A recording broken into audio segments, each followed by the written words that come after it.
Book review. Book review. Hey everyone, it is me Jay, and today I'll be talking about a book that I've been reading.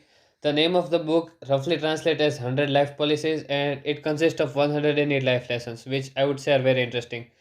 This book is very old, it was written in like 5th century CE or something like that, and therefore some of the references that are used in some of these quotes might be relevant. But I'd say the teachings are still relevant to this date. But before we talk about the life lessons, let's talk a little bit about the background of our author because I believe the background is also really interesting. So, the father of our author was a king and he had four wives, each of whom bore a son. What happened to the first son is not disclosed. Maybe he died young, maybe he was killed during some kind of family feud because that happens when you are first in line of succession, right? I don't know. The second son became a king. The third worked as a minister under his brother, while the fourth, which is our author, was devastated by his life and went to become a sage. And from reading the book, what I understand is our author didn't like his brother because in some of his quotes, he mentions his brother as O King and tells him to cast away his pride and not to mess with the learned, which is the author. So I think it was really interesting to know about. Okay, so now let's start with the policies.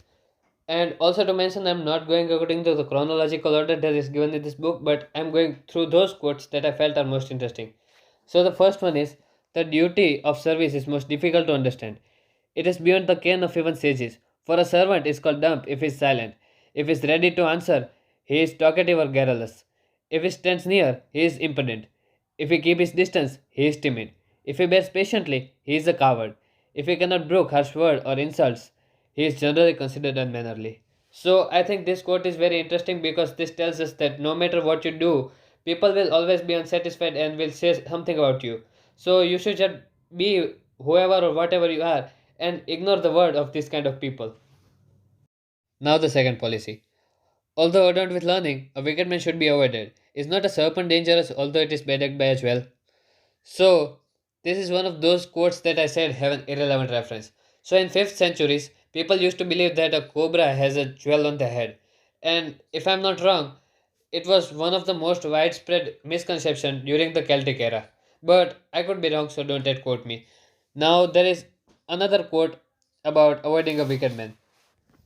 The deer, the fish, and the virtuous, living on grass, water, and contentment, respectively finds in this world unprovoked enemies in the hunter, the fisherman, and the wicked.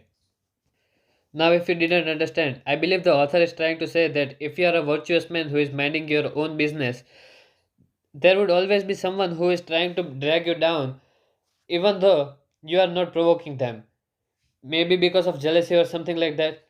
And therefore, a wicked man should be avoided at all cost, even though they are learned. Now, the fourth policy.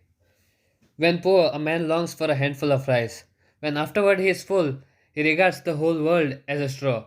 Hence, we must say that the want of fixity as regards the smallness and largeness of that object of desire, the position of wealthy magnifies or lessens the things in the value. I must say that this is a very true statement, and if you disagree, let's hypothetically think that you are a poor homeless man who has been hungry for days, and a kind soul give you $10. Won't you be very grateful to that person? But now, if you are filthy rich, you are like a millionaire or something like that, and someone gives you $10, how grateful would you be? Not at all, right? Okay, so now the fifth and the last one for the video. Oh, friend Jacobin, listen to me with an attentive mind for a moment. There are many clouds in the sky, but they are not all of them such. Some of them moisten the earth with showers, whereas the others roar for nothing. Do not utter an piteous cry before everyone you happen to see. So here, the author is apparently talking to a Jacobin cuckoo who is known for singing right before it rains, and he is telling us that not every person in the world is the same, and you should not talk with everyone the same. So you should be careful how you approach with people and what topics you talk with them about because they might not be as good person as you think they are and use the things that you told them against you. Bonus quote.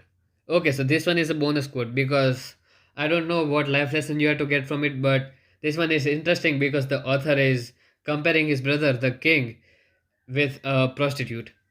So the quote goes like, now truthful, now false, at one time harsh, at another speaking sweetly, now cruel and merciful afterwards, now parsimonious, but anon liberal, ever spending wealth, and ever gaining large sum of money. Thus, the policy of a king, like a harlot, presumes a diversity of forms. Now, I don't know what to get from it, but if you understand the life lesson given in this quote, please tell me in the comments below. Like if you like the video and subscribe the channel if you like this kind of content. I might make another one of this quote things, book review about this book, because there are still many quotes that are in this book I feel that are very interesting. Thank you for watching. Bye.